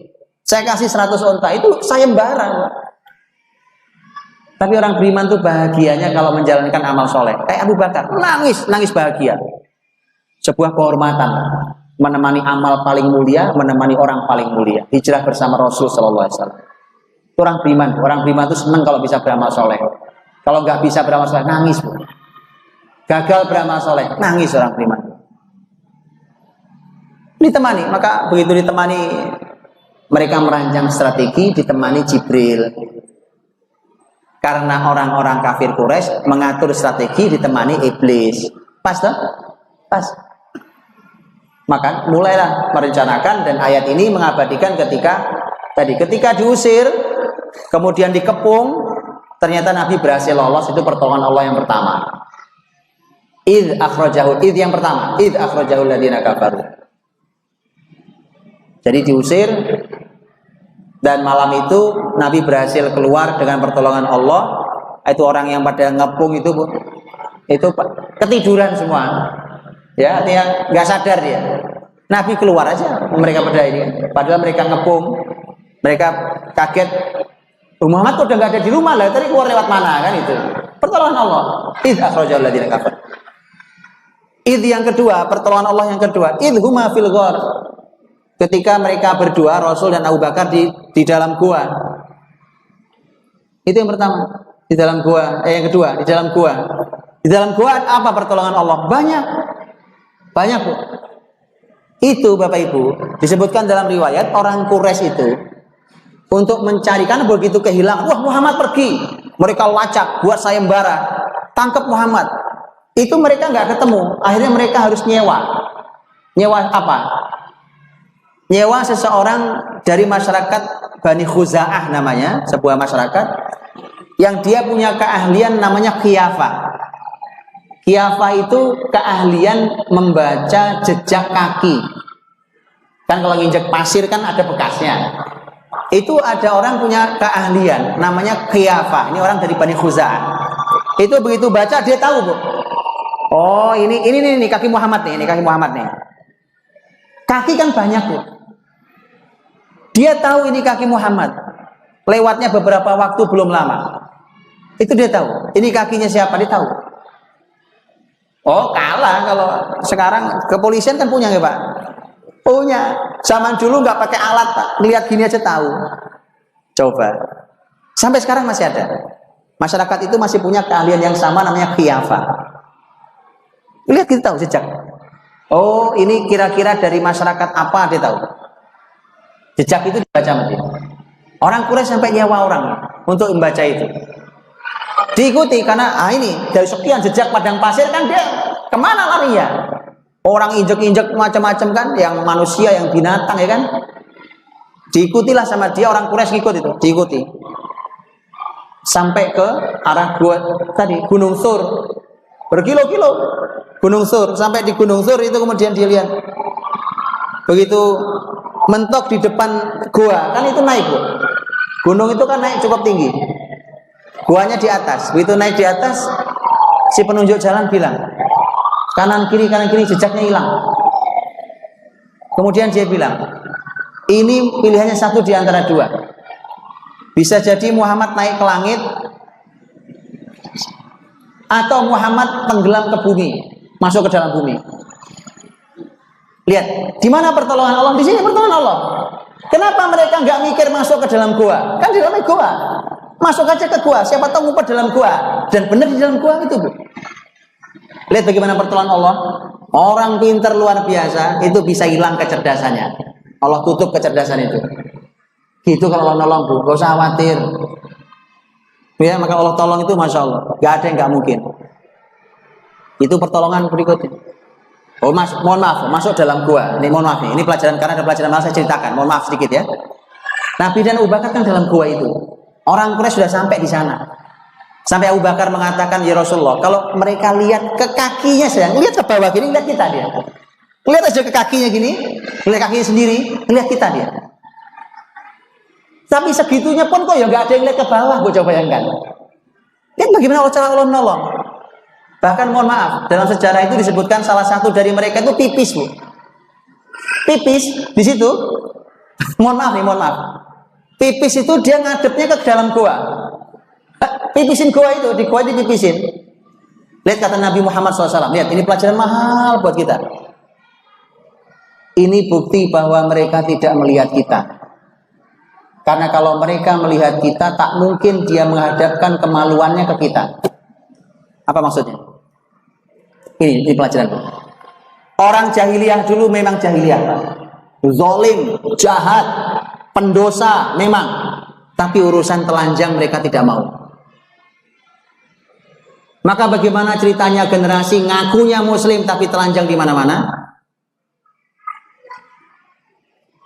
Lebih jahiliyah dari masyarakat Arab jahiliyah. Ya, orang jahiliyah nggak mau buka auratnya. Memang mereka pendosa, bahkan pezina ya. Tapi mereka buka aurat di mana-mana. Mereka nggak mau. Itu orang jahiliyah. Bagaimana ceritanya sekarang web kita dipenuhi dengan web porno? Generasi muda pada tidak lebih jahiliyah dari masyarakat jahiliyah Arab. Ya, makanya Nabi bilang, ini kesimpulan bahwa mereka memang tidak melihat kita. Buktinya dia hadapkan kemaluannya ke kita. Karena nggak akan mereka lakukan. Kalau mereka tahu ada orang, nggak akan mereka lakukan. Paham? Jadi Bapak Ibu, itu id yang kedua. Id yang ketiga, dan banyak pertolongan yang lain. Id yang ketiga adalah id yaqulu li sahibihi la tahzan innallaha ma'ana. Ketika Nabi berkata kepada Abu Bakar, jangan sedih, Allah bersama kita. Kenapa Abu Bakar sedih? Ini Bapak Ibu juga pelajaran. Hijrah itu kadang-kadang diliputi kesedihan. Ya, karena hijrah perlu pengorbanan. Yang tadinya punya pekerjaan bagus, ya kan, secara materi, tapi tidak bagus secara akhirat. Mereka yang punya pertemanan, tapi teman-teman rusak. Maka ketika dia berpisah dari semua itu sedih dia, bisa jadi. Nabi Muhammad tuh meninggalkan Mekah sedih loh, Bu. Sedih. Nanti begitu Nabi keluar dari Mekah, sudah jarak sekian jauh, Nabi menghadapkan badannya ke Mekah. Kemudian Nabi berkata, wallahi innaki la ahabbul biladi ilayya illa anna qaumi akhrajuni minki. Demi Allah wahai Mekah. Ngomong sama Mekah, Bu. Ngomong sama kampungnya. Demi Allah, engkau adalah negeri yang paling aku cintai. Ngomong sama Mekah, Bu. Tetapi masyarakatku mengusir aku darimu. Masyarakat mengusir aku darimu. Jadi Nabi sangat cinta negerinya. Sedih meninggalkan itu. Oh, nanti Nabi di Madinah, Pak. Nabi sudah di Madinah, tinggal di Madinah. Itu rindu Mekah, Pak. Rindu Mekah. Kalau ada orang datang dari Mekah itu, ada orang datang dari Mekah, Nabi nanya, di Mekah musim apa ya? Allah rindu. Kadang-kadang orang rindu kembali kepada masa lalunya. Tapi kalau sudah hijrah, sudah. Kesedihan itu muncul sesaat, ya sudah. Tapi segera lupakan. Paham? Segera lupakan. Nabi nangis itu. Kalau gini, Bu. Kalau di Indonesia nanya musim masih masuk akal. Ya kan? Itu lagi musim buah apa? Masih masuk akal, banyak buah. Lah Mekah musim apa? Oh, Mekah isinya cuma batu. Musim apa? Musim batu.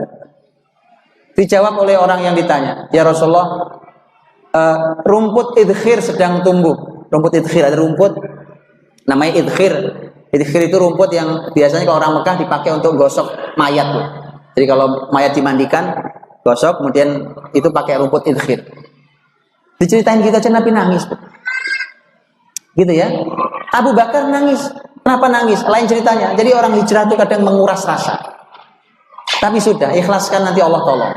Kenapa? Tadi Nabi perlu mengatakan jangan sedih, la tahzan. Jadi ayat ini, kalimat la tahzan innallaha ma'ana, itu ditulis kuat-kuat di dalam diri seseorang yang sedang hijrah. Tempel tulisan gede-gede di kamarnya, la tahzan innallaha ma'ana, ya, untuk orang-orang yang sedang hijrah. Jangan sedih, Allah bersama kita. La tahzan innallaha ma'ana. Itu ayat hijrah. Ya, dan ditolong Allah. Abu Bakar nangis karena Abu Bakar melihat orang-orang itu, dia nangis, ya Rasulullah, kalau Abu Bakar yang mati, saya nggak apa-apa, saya siap mati. Tapi kalau sampai engkau yang meninggal, selesai Islam ini. Jadi kesedihan Abu Bakar itu karena Rasul, karena khawatir tentang keselamatan Rasul Shallallahu Alaihi Wasallam. Bapak Ibu, waktu saya habis sampai. Baik, hadirin dirahmati Allah Subhanahu Wa Taala. Terlalu banyak pelajaran yang bisa kita ambil dari pelajaran hijrah Nabi SAW ini, dan menjadi pelajaran buat kita, refleksi buat kehidupan kita hari ini, bahwa memang muslimin harus kembali kepada Allah. Fafirru ilallah, maka berlarilah menuju Allah. Lari itu nggak ada yang lambat, Bu. Namanya lari, ada yang lambat. Lari itu ya cepat. Jadi kalau menuju Allah yang cepat. Mari kembali kepada Allah Subhanahu Wa Taala, kembali ke agama Allah dengan cepat, lari menuju agama Allah Subhanahu Wa Taala.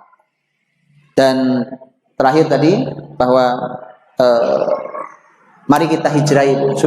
Bumi Allah luas, karena nanti waktu kita mati banyak dosa nggak ada alasan. Malah oleh malaikat dikatakan, bukankah bumi Allah luas, kenapa kalian tidak hijrah? Dan buat yang hijrah nggak usah khawatir, la tahzan innallaha ma'ana. Jangan sedih, Allah bersama kita. Saya kira itu. Mohon maaf atas salah kurangnya. Terima kasih. Assalamualaikum warahmatullahi wabarakatuh. Baik Bapak Ibu, sungguh menarik tadi ya, mulai dari Ustaz Budi Asmari, banyak pelajaran yang kita dapat. Baik, masih ada waktu saja dalam pertanyaan. Silakan. Di sini sudah ada dua mic, tinggal untuk ibu-ibu, ya, dua bapak. Baik, mungkin sekitar 10 menit. Baik, mungkin dari ibu dulu ya. Ada yang mau bertanya? Silakan langsung ke standby. Ada? Ikan bawah di sini ya. Ya. Ada? Baik, bapak-bapak. Silakan. Ya, sebutkan namanya.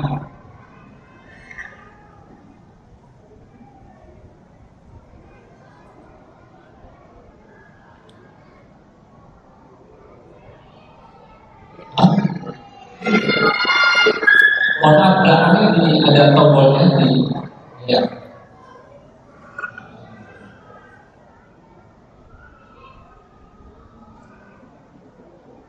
Ya. Assalamualaikum warahmatullahi wabarakatuh.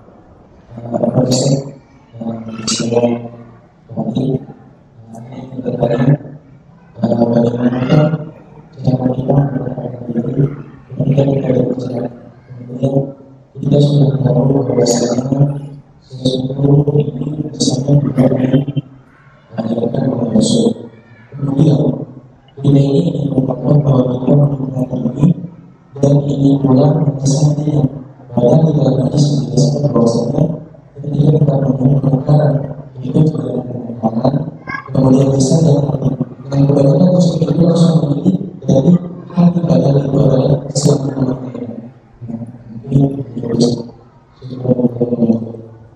Saya tidak terlalu jelas suaranya, Pak.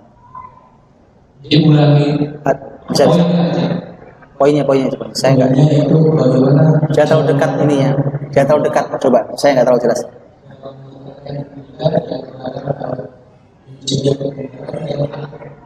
Jika kemungkaran dan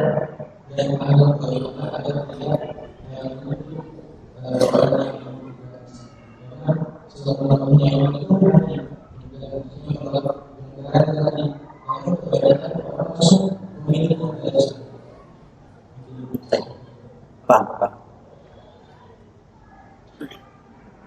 Baik, langsung kan? Langsung, baik. Pertanyaannya tentang masalah mencegah kemungkaran. Kalau ada dosa, mencegah kemungkaran. Nabi SAW memberikan 3 cara. Man ra'a minkum mungkaran falyughayyirhu biyadihi. Siapa yang melihat kemungkaran maka harus dicegah dengan kekuatan tangannya. Ya, tangan itu bisa dipakai macam-macam, Pak. Tangan ini bisa buat mukul, bisa, ya kan? Buat nembak bisa, buat tanda tangan bisa. Kalau Anda punya kekuatan tangan, maka pakai buat menghilangkan kemungkaran. Berbagai macam cara. Ya, tentu dengan aturannya. Kata Nabi, fa illam yastati' fa bilisani. Kalau tidak bisa pakai lisannya dia menyampaikan. Lisan itu bisa buat negur, bisa nasihati, ya kan? Lisan. Fa illam yastati' fa biqalbi. Kalau tidak bisa dengan hatinya. Hatinya itu ya di sini hati. Kalau orang beriman melihat kemungkaran bukannya demen, bukannya suka, tetapi marah, nggak tenang, gelisah bener melihat kemungkaran, ya kan? Kalau orang beriman kok melihat kemungkaran senang berarti imannya masalah.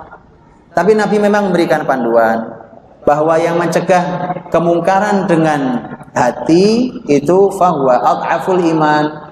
Itu iman yang paling lemah memang. Tapi masih ada iman di sana. Nah, ini Bapak Ibu, mencegah kemungkaran ini ada ilmu sendiri. Saya kasih contoh salah satunya disampaikan para ulama. Seseorang untuk mencegah kemungkaran itu nggak sembarang asal ada kemungkaran, ada dosa, nggak begitu. Ada aturan. Dia harus tahu persis bahwa ini benar-benar kemungkaran. Karena terkadang karena ilmu kita kurang, Ini masalahnya ternyata hanya masalah perbedaan pendapat. Kadang-kadang ini bukan kemungkaran, cuma memang beda sama saya. Dia lakukan ini, saya lakukan yang berbeda. Ternyata ini perbedaan pendapat sebenarnya. Makanya harus didefinisikan dulu ini benar nggak kemungkaran dalam Islam. Baik, kalau dia betul kemungkaran, maka ada aturannya, ada fikihnya, fikih untuk mencegah kemungkaran. Contohnya, para ahli ilmu mengatakan mencegah kemungkaran itu tidak boleh dilakukan kalau akan menimbulkan kemungkaran yang lebih besar. Sekarang saya hentikan nih dosa, ada dosa saya hentikan. Ternyata begitu saya hentikan ada kemungkaran lebih besar lagi gara-gara saya hentikan.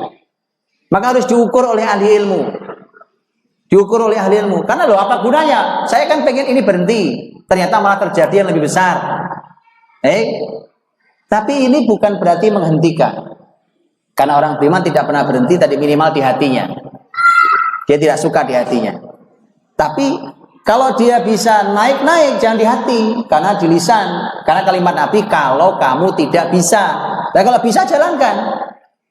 Nggak boleh, umpamanya yang saya punya kekuasaan, saya Pak.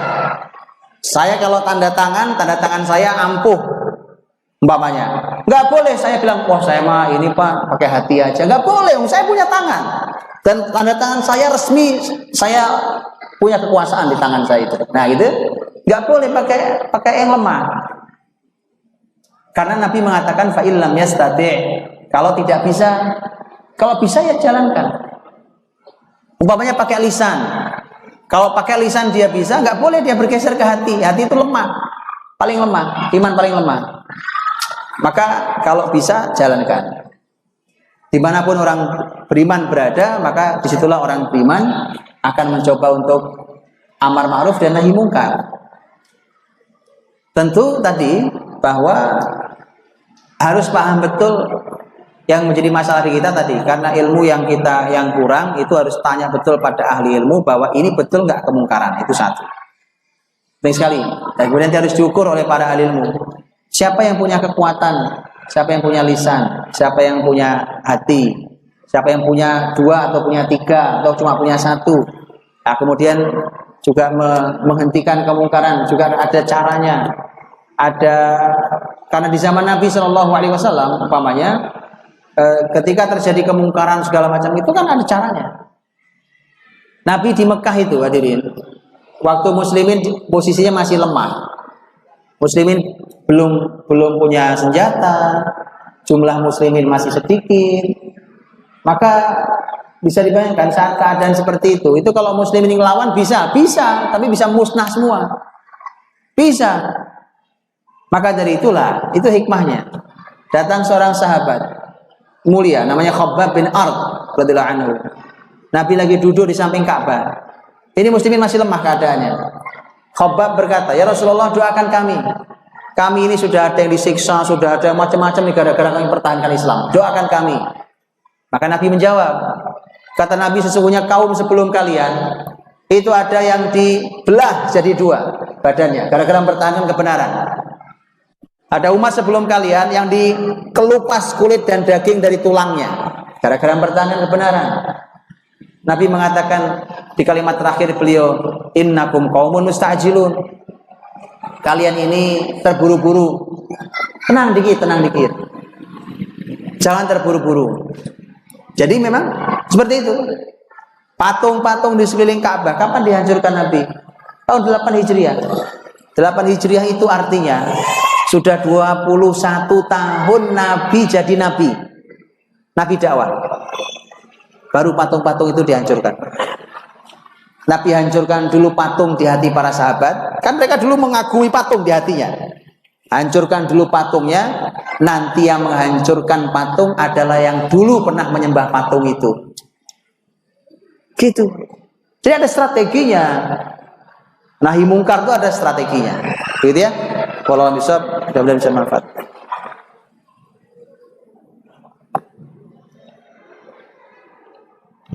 Mungkin waktunya cukup sudah, nanti mohon ditutup dengan doa. Sebelumnya ada pengumuman sebentar. Baik Bapak Ibu, terasa waktunya sudah lebih ya. Sebelum nanti acara kita ditutup dengan doa oleh Ustaz, ada beberapa pengumuman.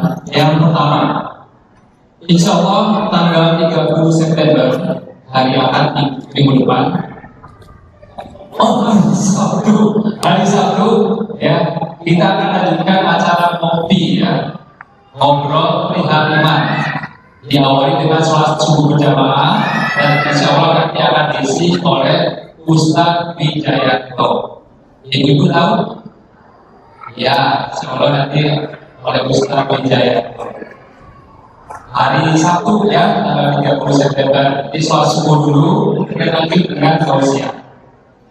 Yang kedua, pengumuman ya, di bawah sudah ada banyak stand ya. Antara lain ada stand untuk bantuan Muslim Rohingya. Dan ini Ustaz kita dibantu oleh kekhalifahan Turki ya, masa dulu. Nah, mohon kiranya dikunjungi juga ya. Kemudian yang ketiga, di bawah nanti ada kegiatan donor darah. Bapak Ibu yang sudah daftar silakan nanti mengantri ya, mengambil nomor dan nanti karena kapasitasnya hanya sekitar 5 ya, 5. Ada 4 ya, ada 4 bed ya, nanti mengantri di bawah sudah disediakan tempat untuk pengantrian. Barangkali itu saja. Baiklah, sebelum kita tutup kita mohon kepada Ustaz untuk Bapak Ibu dirahmati Allah, mari kita tutup dengan doa di pertemuan kita mulia hari ini. Mudah-mudahan Allah Subhanahu wa taala selalu menetapkan iman di hati kita. Semoga kita selalu diberikan Allah petunjuk untuk mencintai kitab sucinya dan rasulnya, dan semoga Allah Subhanahu wa taala mencahayai bangsa ini, mengingatkan kembali bahwa bangsa ini adalah bangsa beriman yang diperjuangkan dulu dengan iman oleh para mujahidnya. Allahumma shalli wa sallim wa barik ala sayyidina Muhammadin wa ala alihi wa sahbihi ajma'in. Alhamdulillahirabbil alamin, hamdan yuwafi ni'amahu wa yukafi'u mazidah. Ya Rabbana lakal hamdu wa lakash syukru kama yanbaghi li jalali wajhikal karimi wa 'azimi sultanik. Allahumma inna nas'aluka wa nashhadu annaka anta Allahu la ilaha illa antal ahadus samad. Lam yalid wa lam yulad wa lam yakul lahu kufuwan ahad. Allahumma habbib ilaina al-iman wa zayyinhu fi qulubina wa karrih ilaina al-kufra wal fusuqa wal isyan. Rabbana ighfir lana wa li ikhwanina alladhina sabaquna bil iman wa la taj'al fi qulubina ghillan lil ladzina amanu rabbana innaka ra'ufur rahim. Allahumma ansur ikhwanana al-mustad'afina fi Rohingya. Allahumma ansur ikhwanana al-mujahidina fi Filistin. Allahumma ansur ikhwanana al-mustad'afina wal mujahidina fi Syam. Allahumma ansurhum nasran mu'azzara. Allahumma la sahla illa ma ja'altahu sahla wa anta taj'alul hazna idza syi'ta sahla. Rabbi yassir wa la tu'assir. Rabbi tammim bil khair. Allahumma ahlikil zalimin. Allahumma uddahum adda. Allahumma arinal haqqa haqqa warzuqna ittiba'ah wa arinal batila batila warzuqna ijtinabah. Rabbana taqabbal minna innaka antas samiul alim wa tub alaina innaka antat tawwabur rahim. Rabbana atina fid dunya hasanah wa fil akhirati hasanah wa qina adzaban nar. Subhana rabbika rabbil izzati amma yasifun. Wassalamun ala al-mursalin walhamdulillahi rabbil alamin.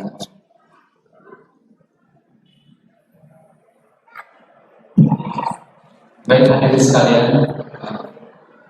tadi kita tutup acara kita, tapi sebelumnya sekalian pengumuman dari ibu-ibu, mohon maaf untuk memenuhi bazar ibu-ibu di bawah itu seharian Bapak Ibu ya, sampai sore. Baik, sama-sama kita baca